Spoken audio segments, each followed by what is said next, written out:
The following oral history is provided courtesy of the Wyoming State Archives. Louise Spinner Graf. Spinner. Mm-hmm. Spinner Graf. Uh-huh. And you've lived in this area all of your life. Mm-hmm. Well, you mentioned that the Spinners came in 1868. I wondered if you could start just by telling me a little bit about that. Well, I'll tell you, my father had an uncle that came to the United States, to St. Louis, before the Civil War. And in fact, he was in the Civil War. And then he was wounded and discharged and came with the Union Pacific Railroad to Green River. And it came in 1868. And he was a bachelor. And he finally brought a brother and a sister of his over here from Germany. And then in 1890, my dad came as a young man. I think he was 16 years old. And learned the butcher trade. And he was here for about 7 years. And then he went back to Germany. And then in 1901, he and my mother were married and came to, they were married in in April. And in June, they came to Green River and lived here the rest of their life. So, and then, of course, I was born here. And I have lived here. I went to the I finished, at that time, there were not too many graduates from high school. And I was one of them. Valedictorian of a class, a small class of 7. And then I went to the University of Wyoming. Then I came back and I worked at the First National Bank. I started there. Then they offered me more money at the State Bank, and I went up there. And then I was made the first lady or woman assistant cashier that they'd had, which I was very proud of. Yes. And then I worked 6 years, and then I got married. And I quit work, which they very, very much were against. But at that time, women didn't work like they do now. They were just starting. Some of them were just starting to... You were saying that you'd married and quit work. Oh, yes. Uh-huh. And that time, then we built this house. And I have lived here 45 years in this very same house. And by the way, the little house that I was born in is still standing in Green River. It's right across from the courthouse west, north of the sheriff's house. The funniest little house sitting there all by itself. And then we had one daughter. And immediately, the first thing that happened to me when I got married, they asked me to join the women's club. Well, I said, all right. And I did join, and I was their treasurer for 10 years. And then I got involved in the Girl Scouts. And this year, I get my 30-year pin for working with Girl Scouts. And then, let's see, what other things were mixed up in. Oh, of course, I'm a member of the Catholic Church and have belonged to the Elder Society. And there has been a custom. Years ago, there was a lady that always opened her house to the Girl Scouts at Christmas time. And they would come and see her Christmas tree and things. Now, that's something I must tell you about, my old-fashioned Christmas tree. I have a Christmas tree, and the Girl Scouts still come every year to my house. And they started then. First they come to my house, they go to hers. But I didn't have refreshments, but she did. But now I do, because she has passed away. And this Christmas tree stands from the floor to the ceiling. It has ornaments dating from my first Christmas, when I was a year old. And every year something has been added to it. Until now you can barely see the tree. And I still have candles on it. I have 6 strings of lights, however. But I have candles, and you'd be surprised how few people have seen, the younger people that have seen actual candles on a Christmas tree. And the year before my husband passed away, he called me, and am I talking too long? No, you're doing fine. And he called me. I was in the basement. He said, I'm going to show you something. I said, what do you want to show me?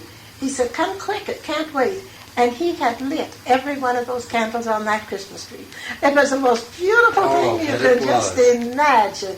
And anyway, Let's see, then I helped organize, he and I helped organize the Historical Society.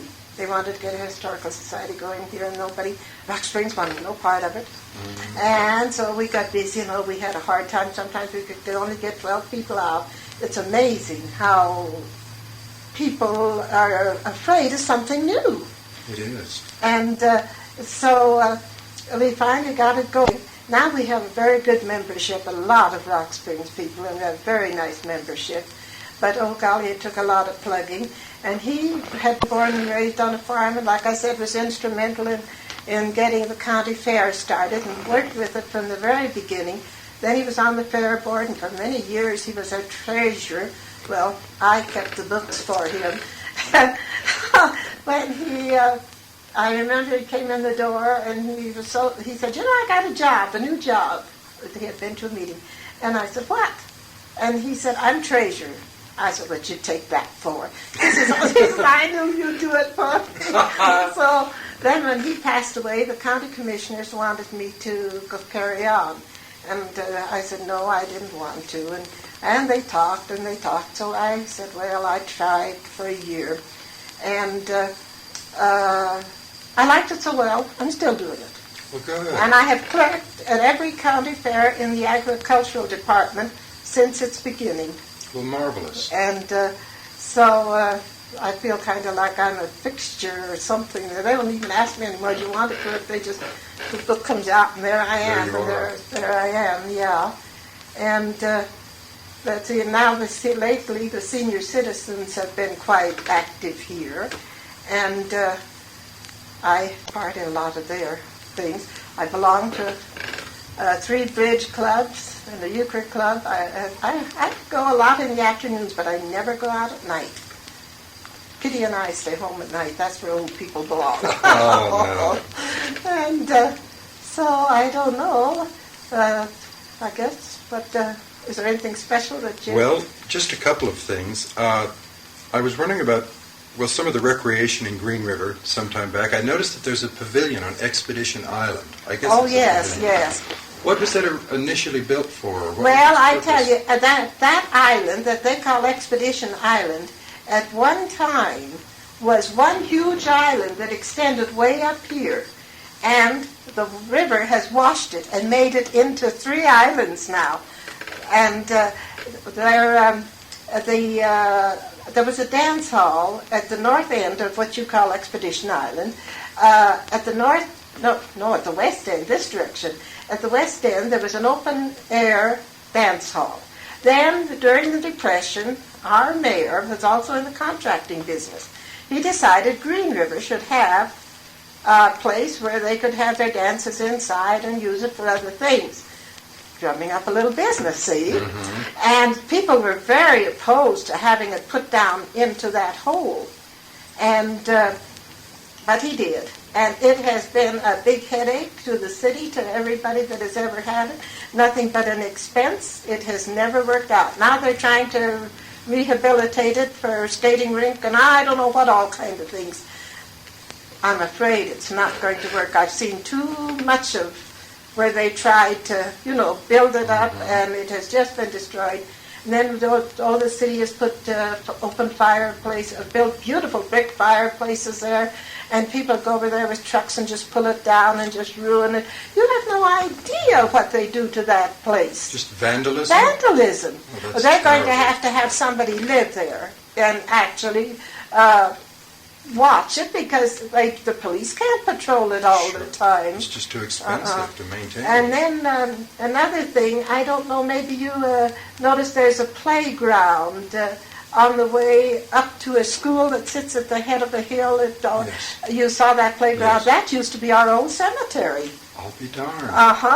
And I remember as a little girl, my mother always took me to the funerals. Everybody would go to, of course it was a small town, everybody knew everybody. Mm-hmm. And everybody would walk along, and there would be the cemetery. That's why there's no building there, because it's a playground. It has to be a playground. Well, did they move the bodies? They did move, the people that were here moved the bodies, and then the others that they didn't know who they belonged to, the city moved. But there is one row of bodies on the east end, the long way, that they never dared move because they died with black smallpox during the building of the railroad.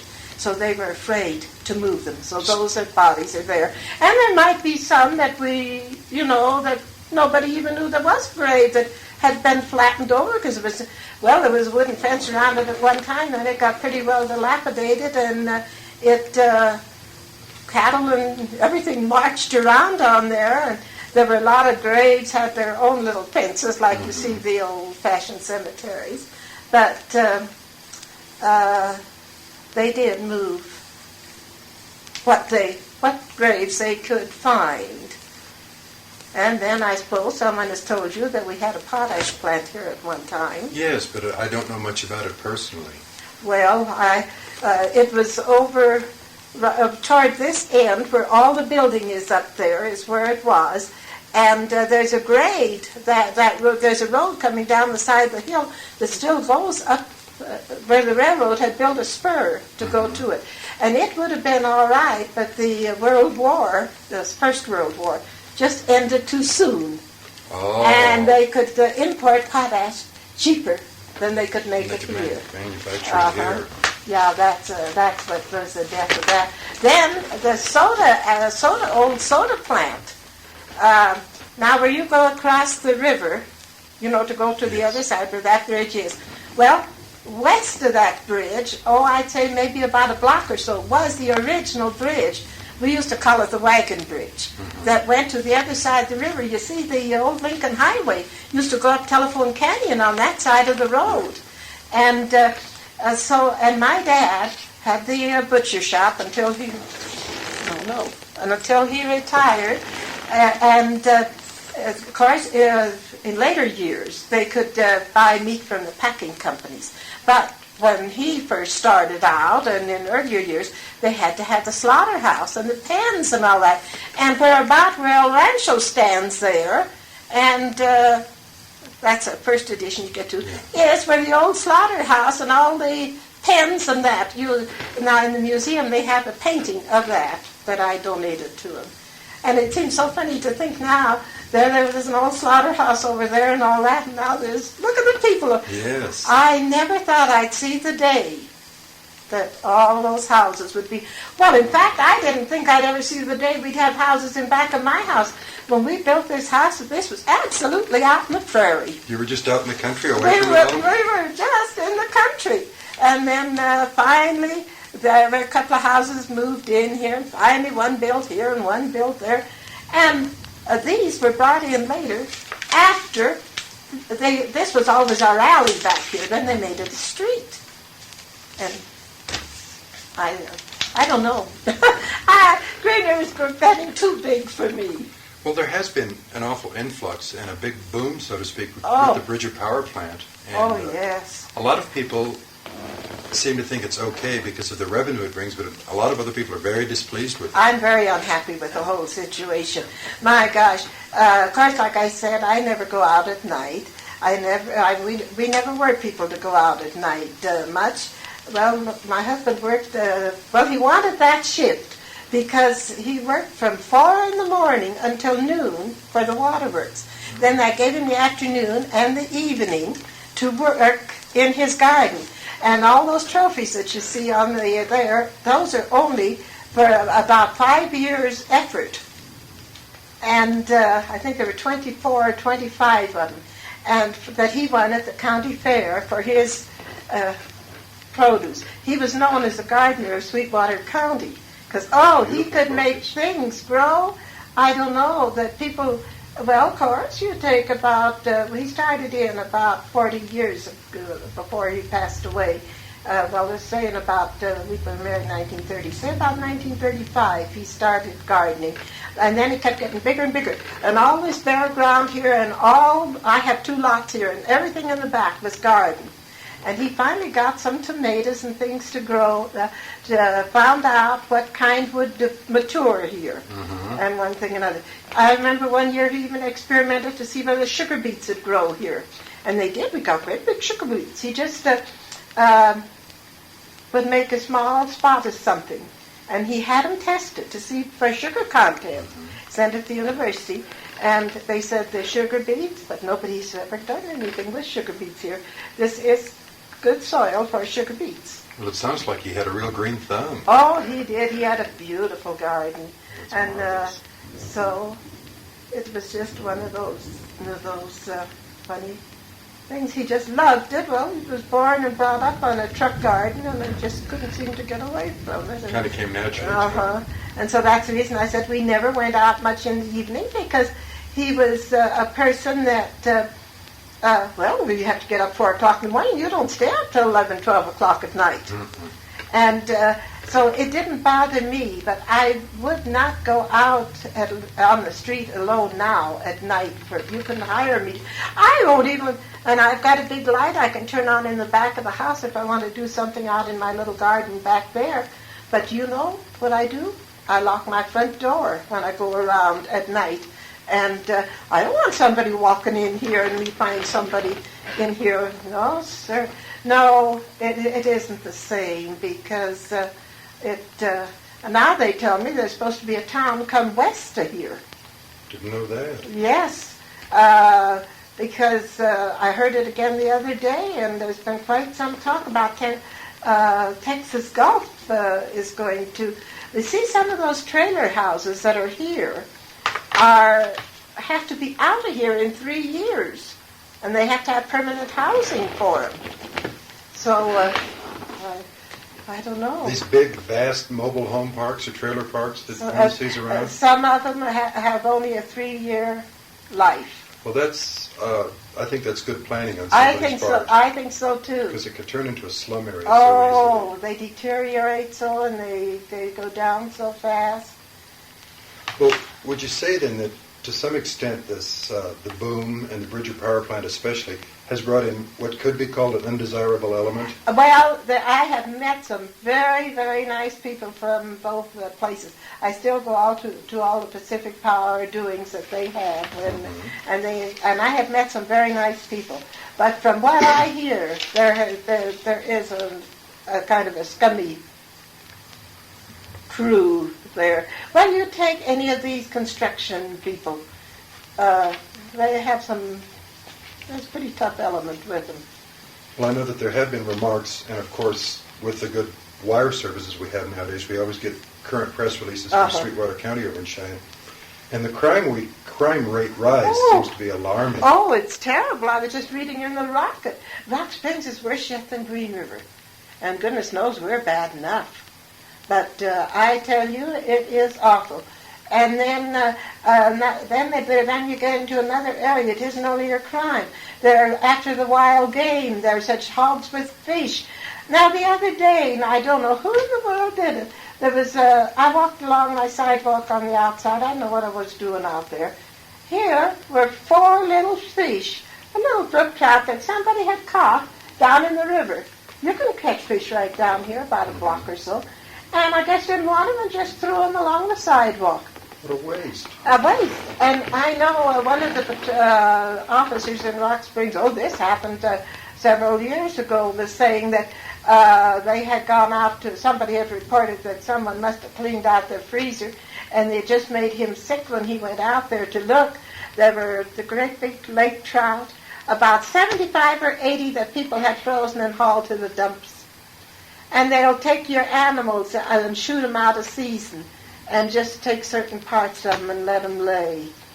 I don't know, what is a human being coming to?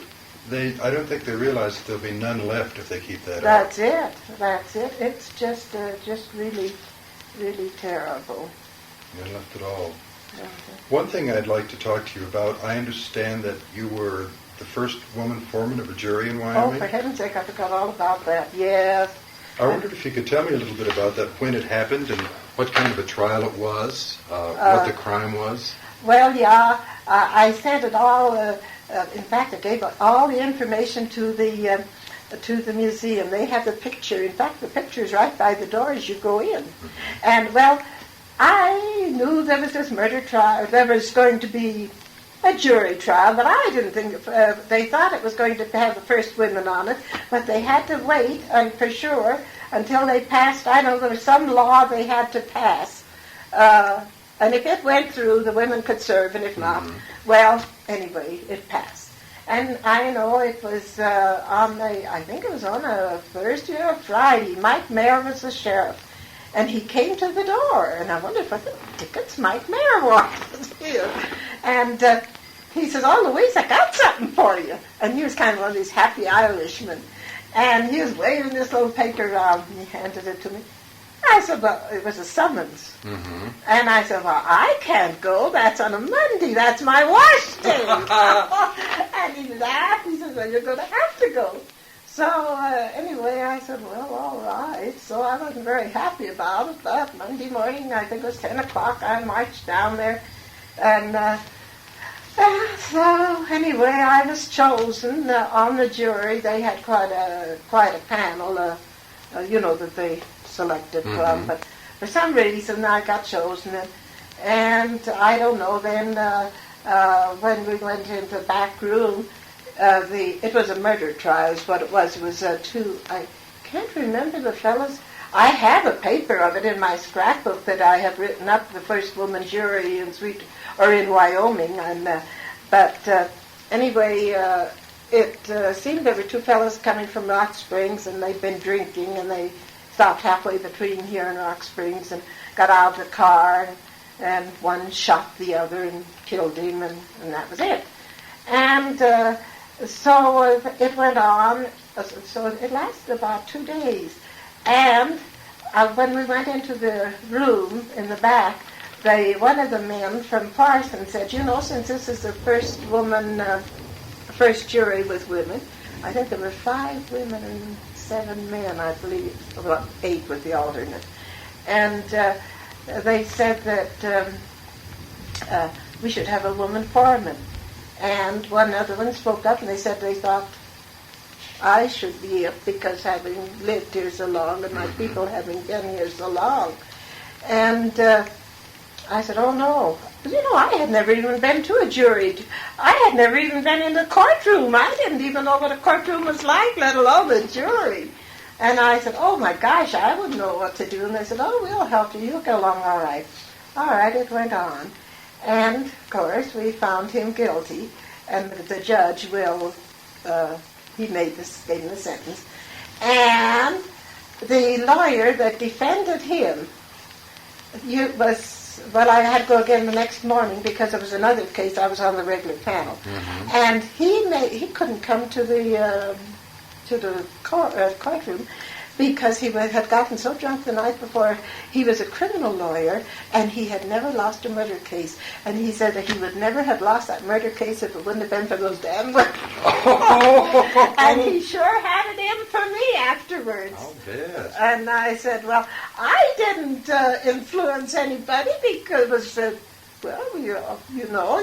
they take a ballot, maybe you've been on a jury, how you take a secret ballot, and there was one man that was kind of holding out a little bit, but he finally went along with the rest, yeah. I was on that case, and I was on one case that they called a bastardly case, and I was on a civil case, a horse-stealing case. And I said, "Oh, dear," I was glad I never got called anymore. I said I'd had enough of that. I can see what you mean. I can definitely see what you mean. So that was, and I had one of my best friends said to me, "What did you do to get on that jury?"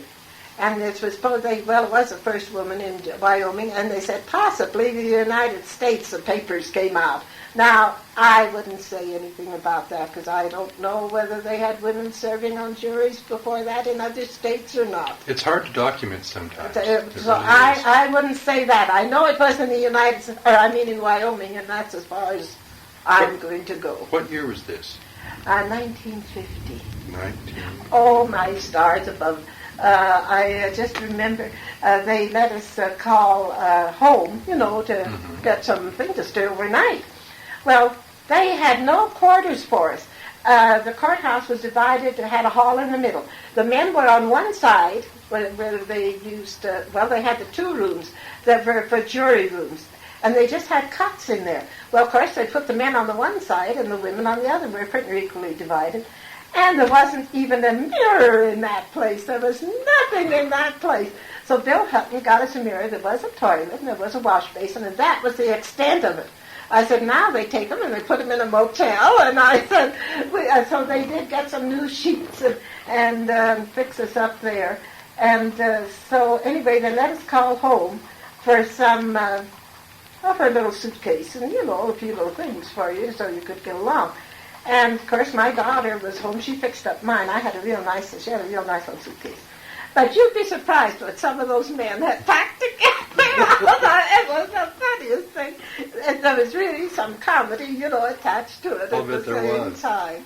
And one man was so mad when his wife called him, he was from Rock Springs, about packing her suitcase. He had told her to tell them she did not believe in capital punishment. And she didn't do it. And she was chosen.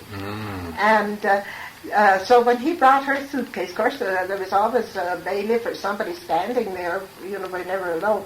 And when he brought her suitcase, he just pretty near threw it at her. He was just that mad that she was on that jury. My word. I can't understand that. It wasn't that big of a deal. He couldn't have been inconvenienced that much. No. And it was a murder trial, just kind of a crime of passion? They had been drinking, and just what the difference was, I don't know. But one of them stopped the car and got out, and he won on one side, and one got out on the other, and one just shot the other one. Dead. Sure doesn't accomplish anything really. No, it doesn't. No, it was awful. And of course, those days they had no air conditioning, and I tell you, that courthouse was hotter than blazes. It was not much fun. It's fun afterwards to look back and kind of laugh about it, but at the time. And there was one lawyer there, I don't know why. Well, when I'm listening to somebody or somebody's doing something, especially, I concentrate on what they're saying. And that fellow kept looking at me and looking at me, and I know the judge asked him one time what was the trouble. And that was before they even knew that I was a foreman, before I was chosen. I didn't even know it myself at that time, because you see, it went on during the day, and then in the evening is when we went into the room. The trial started in the morning. But I sure didn't like that very much. Let's see, I had something else on my mind. Now I kind of forgot what I was going to... I think I got started, but I never did finish about the old soda, I talked about the bridge. Yes. And then then they moved the bridge east a little bit. Well, there's a building there now. It used to be a laundromat, but I don't know what it is. There's just part of a big brick building sitting there. That was the old soda plant. And that is where they first discovered, now they call it Trona. And at that time, they called it the soda ash, which is the same thing. Only they tried to develop it by brine. They pumped the brine. There is a well there that is marked by the Historical Society. And there is another one, just as you go around the corner to go toward that bridge, where that little filling station, that cut rate filling station is. And they used to pump the brine out of the ground, and then they had big tanks and things that they would evaporate the water and fix this soda ash. But I know my uncle and my dad had some money in it, and there were quite a few people had money in it. They never made anything on it because they couldn't do it on a big enough a scale. But that was really the beginning of your Trona. The Trona mining area. Well, that's definitely big business now. Oh, heavens. It is. I remember when FMC came, well, they called it West Baco. George and I went out one time, and they let you go down in a bucket to the bottom of the mine and look around. Now they don't even let you near the place. Yes, you have to have security badges and everything. Yes. Oh, that. Well, it's a good thing for Green River and Rock Springs. Rock Springs more so than Green River, because you see, Green River was so dependent on the railroad, and the railroad was just going to diesel about that time, and that caused a big layoff of railroad people here. Well, of course, Rock Springs had shut down the mines, and Rock Springs was really, really in a bad way. And, hi there, mister. And Rock Springs was really in a bad, bad way. And then when this West Baco came, it absorbed a lot of those miners. They were happy to get them because they were experienced men, and it certainly helped Rock Springs. Of course, Rock Springs and Green River have always been feuding. I think they've been the best friends the last 4 or 5 years that they have ever been. That is, in working together a little bit and not trying to... Well, Rock Springs always got the best of the deal because they were the bigger. But there was never any cooperation. And between the schools, they'd have fights every time there'd be basketball games or football games. Doesn't Cheyenne and Laramie have the same... Exactly. So you know what I'm talking about. Yes. Oh, it goes back to early days. Oh, yeah. You can't imagine that you're not living without a fight going on. But, well, and I tell you, we had a few people in Green River that kept trying to keep everybody out. If a new business wanted to come into Green River, they made it as miserable for them or wouldn't even let them in or something, fixed them, because they wanted to run the town. And that is over with, thank goodness, which I think is good for the town. Well, Sweetwater County, it seems to me, throughout the state has always had a reputation for being progressive. It has. It has been good. a very progressive county, sheep-wise and ranch-wise and like that. But as far as looking at it, you wouldn't think there's much here, would you?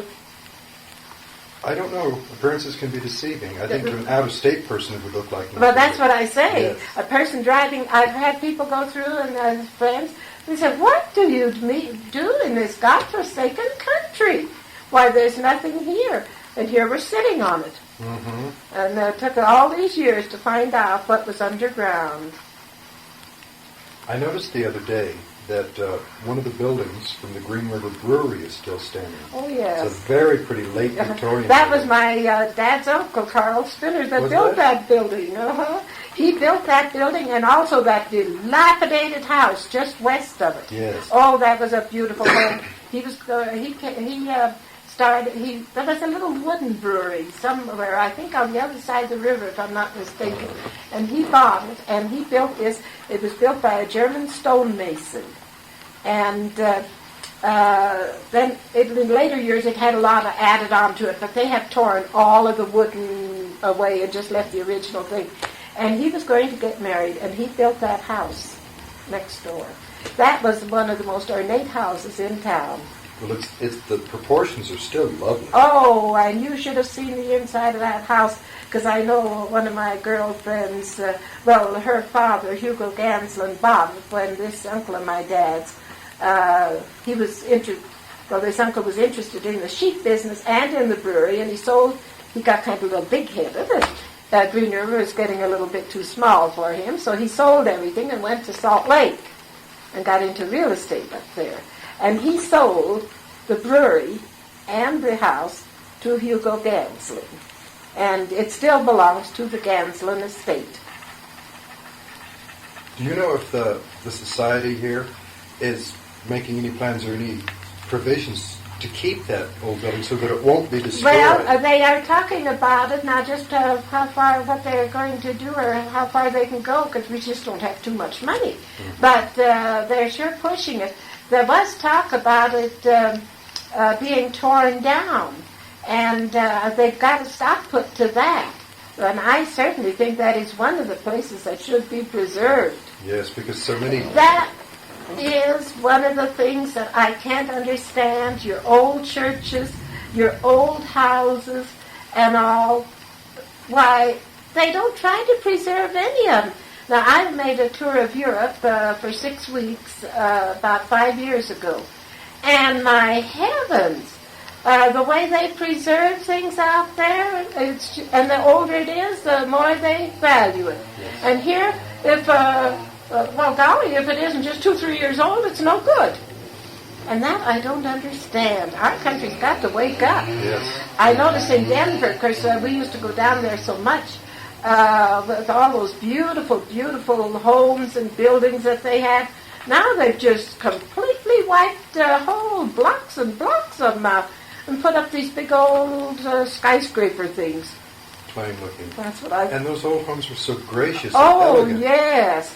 And if they would have, well, surely some of them had burned down, but golly, they could have renovated them to a certain extent and made something out of them.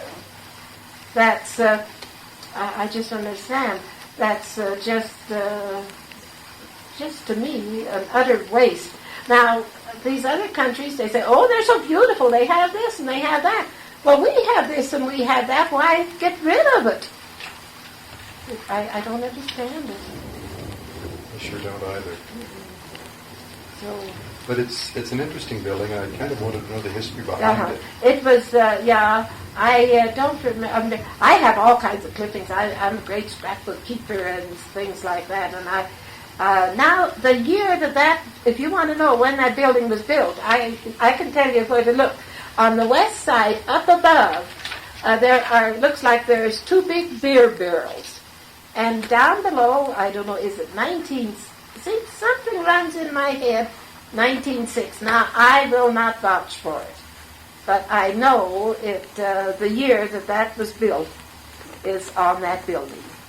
Well, it's a handsome old building. Uh-huh. And It looks good. It's a sturdy building. Mm-hmm. Of course, our old courthouse, I felt bad to see it go. It was built in 1876, but it had gotten to the stage where it was costing too much to keep it up. It was built of native adobe brick, mm-hmm. and it was sagging, and they had to reinforce it, and naturally it wasn't big enough, and to build onto a building like that, it really... but it would have been nice if they could have kept it for something, but who would have the money to keep it up, mm-hmm. maintain it? Mm-hmm. I hope, now they're talking of building a new library, I hope when they do that they'll let that little library stand. The man that was instrumental in having that library built was Robert Morris. And he was the son of Esther Morris. You know who Esther Morris was. And he was the one that saw that Green River got that the money to build that library. And he also was the one that saw to it that the first trees were planted in town. And he did a lot for the town. He had a store. It was a 2-story brick building. It was called the Morris Mercantile Company. And I still have the sugar bowl that man sold me when I was a little youngster. My mother gave me a quarter. Oh boy, and that was a lot of money. I wanted to buy her a Christmas present, so she gave me a quarter. And I went down, downstairs, they had dishes and all kinds of things, and they had a grocery store and a meat market, a bank. Well, it was just a clothing store. It was just everything in one. It was took in quite about a half a block. Well, it was just east of the brewery. It was that building that's there now, that 2-story building, only that the old one burned down, and it's been rebuilt. Well, I went downstairs, and I picked out this sugar bowl that I wanted for this Christmas present. And he told me it was 35 cents. Well, I only had a quarter. And he said, well, if I wanted one without the lid, it was a quarter, but with the lid it was 35 cents. And I tell you, I guess I looked so hard at the lid and didn't have the money. He wrapped it up and gave it to me, and I still have that sugar bowl. What a marvelous It's the most beautiful thing you ever saw. I'd like to see it. My folks used it all the time. Was good. As a historian, I'd like to know what sort of research or what sort of materials you're using for your history of the Catholic Church here. Well, I tell you, I had quite a problem. Now, Mr. Chatty gave me a book that the Knights of Columbus had, in fact, here it is, that the Knights of Columbus had put out, and it had different things of the... Now, this is all it's got about ours, but it tells enough of the early history up to Father Schillinger. And I had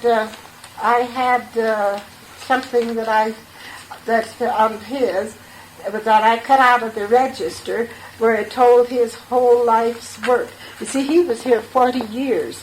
And, of course, I can remember a lot of that myself. I remember the first little Catholic church, I can remember it as a little building, and it's still being used as a house, as a residence. And then our present one was built, and that without a basement. And poor old Father Schillinger used to dig it out with buckets and carry the dirt out. That's how he dug the basement. And first he got a hole dug for 2 rooms. One he had used for a study, and one was for a bedroom. And there's where he lived.